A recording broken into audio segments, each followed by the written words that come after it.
Hey Internet, hey YouTube, this is Nate. You can also call me Nathan, please never call me Nathaniel. And welcome to episode 3 of PaliaWatch. I am sans camera today because I am still waiting to move into my house.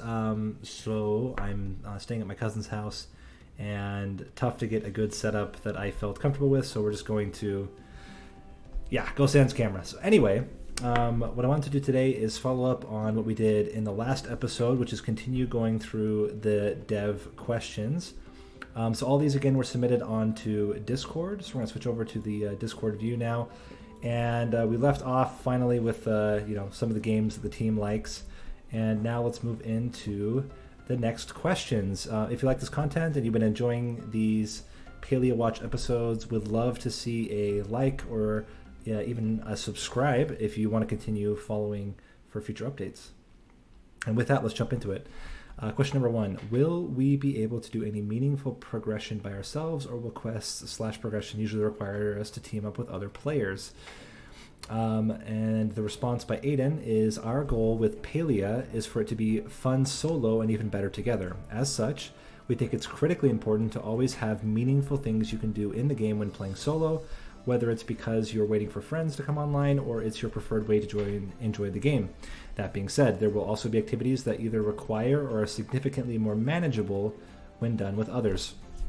So I think it's a pretty good mix. If that's the the end result, is that you have quite a lot of solo content that you can do, but also that there's parts of the game that are either more enjoyable or much easier with groups. I think that's pretty typical of most MMORPGs, and I would expect that they have ways, like if you don't have friends that are playing the game with you, that there are ways to connect with other players and do some of this group content. Second question, how is a community-based MMORPG different from the standard MMORPG? What are you doing different? This is also answered by Aiden. While we do share some feature overlap with traditional MMORPGs, Palia's genre is community simulation MMO, which means that our core loop and primary gameplay systems have a very different focus. One way we like to put it is that all of the side shows in an MMORPG, like crafting, gathering, housing, etc., are our main events where we pour in all our resources and energy. So I think it's been pretty clear from the messaging so far, is a significant de-emphasis on combat and competitive play, and a much stronger emphasis on crafting, gathering, customization, design, and then community events. So if you like those kinds of things, and I think those are, for not everybody, for a lot of players, myself included, those are some of the really interesting parts of a lot of these games. Certainly in like Final Fantasy XIV, the crafting, gathering, and so on was like a huge part of what I liked about the game, doing those types of quests.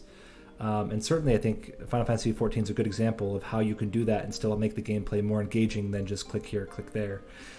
So hopefully that's kind of the direction that it's going, or at least, that kind of Harvest Moon, crafting, gathering, customization, or Stardew Valley, more modern take, but that style, but in a massively online RPG setting.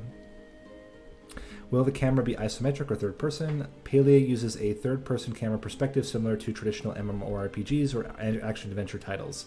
I think we saw that from the trailer. Seems pretty standard, and I think this helps. Exactly like they said, to give you a perspective on things like gardening and fishing. I think a lot of that is much more enjoyable in the third-person perspective. Certainly first-person can work, but I definitely like the third-person over-shoulder perspective more than for example, isometric or something like that. Question 3.5. Will we be able to express ourselves through the exterior of our houses? For example, the choice of putting a structural beam in different places, expanding the house to a site of choice, multitude of room shapes to choose from, etc. This is also answered by Aiden. There will be a lot of choice to be had in your home's design, including the exterior. Additionally, wherever the system is at launch is just the beginning, and we expect the player base to help us decide which new housing customization features we'll prioritize first. I think this, when you think about like Animal Crossing, is pretty restrictive in terms of room layout, but it is, you can customize it in terms of like what you want to put in your house a lot. Stardew Valley is very similar. Would be interesting to see if you have at least like some, even if they're cookie cutter, at least like different options would be kind of cool. Or even like on a room by room basis would be like really cool. Like each room has kind of maybe anywhere from 5 to 10 different layouts you can use as a base layout, and then you can customize from there with furniture and paint and accessories and everything like that. But we'll see what they end up going with. And I think this is smart. They're going to try to derive it based on what the players want, not necessarily what they think players want. So I don't know if you guys are familiar with the meme, you think you know, but you don't, or you think you want it, but you don't. I think this is kind of along those lines where now they're saying, well, if you want it, and especially if the player base wants it at large, it will be something that they prioritize. Question number 4, will lore develop as time goes on? In other words, will events happen in-game that affect the lore for future players? This is answered by Empress Ashes. Yes, we want to continue developing the story after release. We want our story to feel alive, and we can achieve that through updates that introduce new story beats for players to dive into. We love the idea of giving the community the opportunity to affect the world and story through events, but that's something we'll be exploring further down the line. So my guess is, and this is very similar to like what happened with a lot of other MMORPGs, is there's kind of like a basic story content that you go through when you play the game that's very like your own personal progression, and then at a certain point that kind of either naturally or unnaturally, depending on the game, but evolves into more of community-driven stories. So it'll be interesting to see how their take on it is when, again, when you emphasize combat and competitiveness, then the story has to grow through other types of things, through relationships, community development, and it'll be interesting to see how that setup affects the lore of a game, where a lot of it's usually like, okay, yeah, there was a big war, and then this was the aftermath. Well, what happens when it's the other way around? The community came together and did this big event, and now that's affecting the story moving forward. So I think it's a really interesting idea, and I'm curious to see how it develops in this setting compared to other settings I've seen in other games. Question number 5, tension and release is a very important part of quality storytelling, world building, and I worry that the game will be bland as a result. Are there any arguments you have against this perspective? I think this is really interesting, and I think I see this as a little bit of a narrow-sighted idea about what creates tension and release. Certainly, you wouldn't have, hundreds of romantic comedies that are considered, quite popular if there wasn't a tension and release. And certainly it's not about, fighting in war. So I think in general, this idea that tension and release is an important part due to combat and competitiveness, first, I think that's fundamentally wrong. And I think here, this is kind of how it's answered, right? So our goal is not to stray away from tension or challenging emotions when it comes to world building or storytelling, just to provide a safe and welcoming atmosphere for players to explore these story beats. In fact, in certain storylines, we want to actively engage the player in helping some of our villagers navigate negative emotional experiences, as we believe that emotional intimacy can be a big part of what allows you to feel cozy with someone. I think that's true.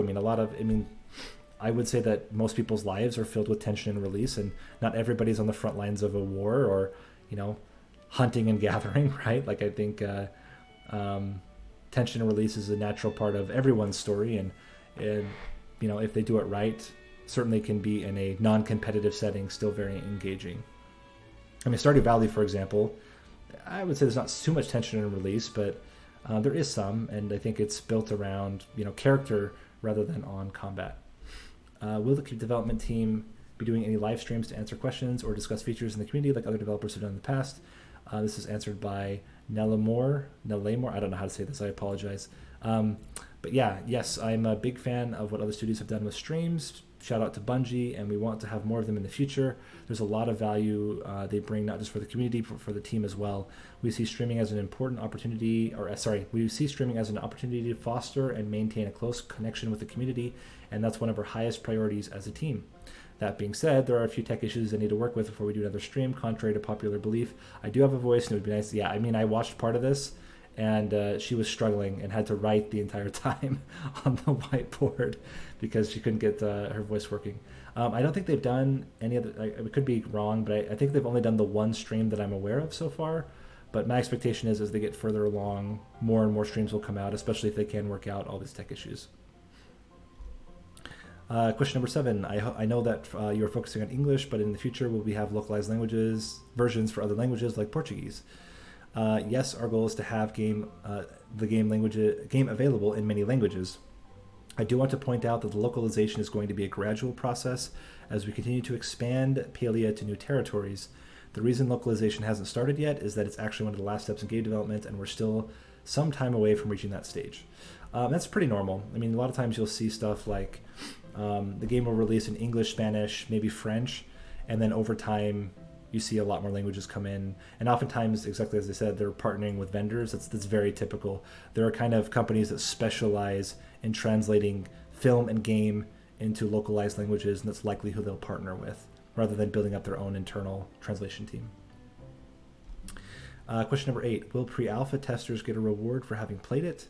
This is, again, answered by Nellamore, or Nellamore. If you are referring to an in-game reward, no. Given how small the pre-alpha would be, it felt unfair to everyone who expressed interest but wasn't able to get in due to luck. For now, we hope pre-alpha testers will find value in knowing that their feedback is going to help us make Palia the best it can be. Yeah, so no in-game rewards, just the satisfaction of being a tester and helping and seeing the game a little bit earlier than everybody else. What is expected of us during pre-alpha, bug finding, server testing, general feedback, etc.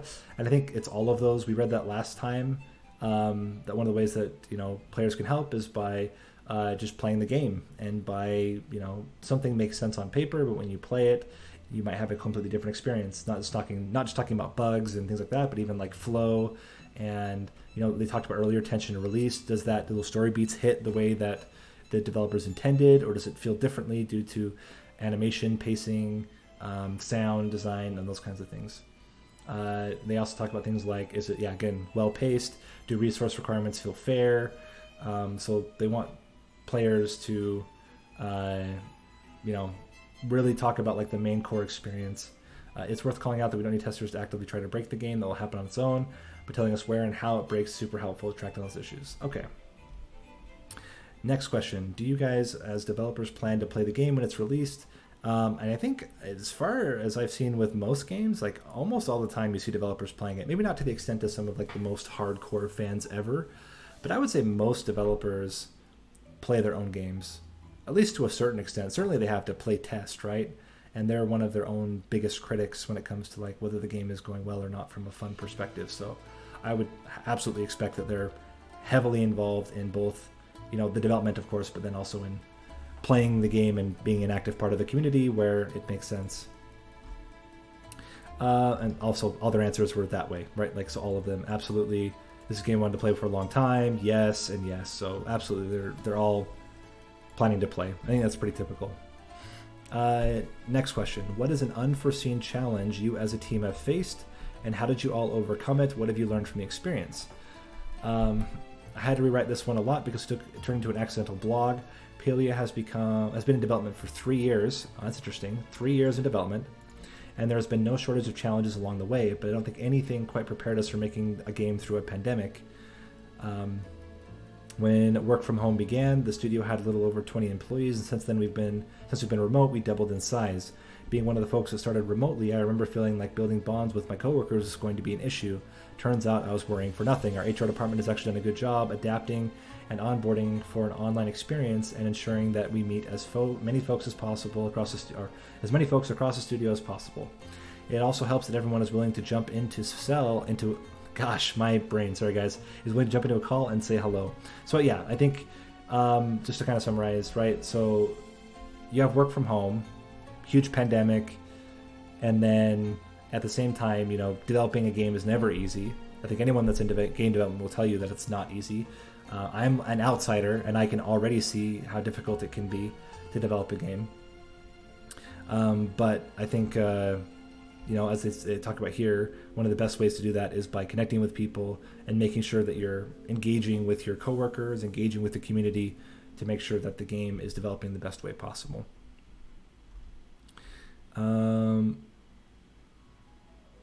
And that is it. Just final bonus question. Do you understand how freaking excited I am? I have an idea because I am freaking excited too to share what we're working on. I, for one, cannot wait to play Palia with friends soon. We have a lot of internal playtests, but I just want to play it with you folks.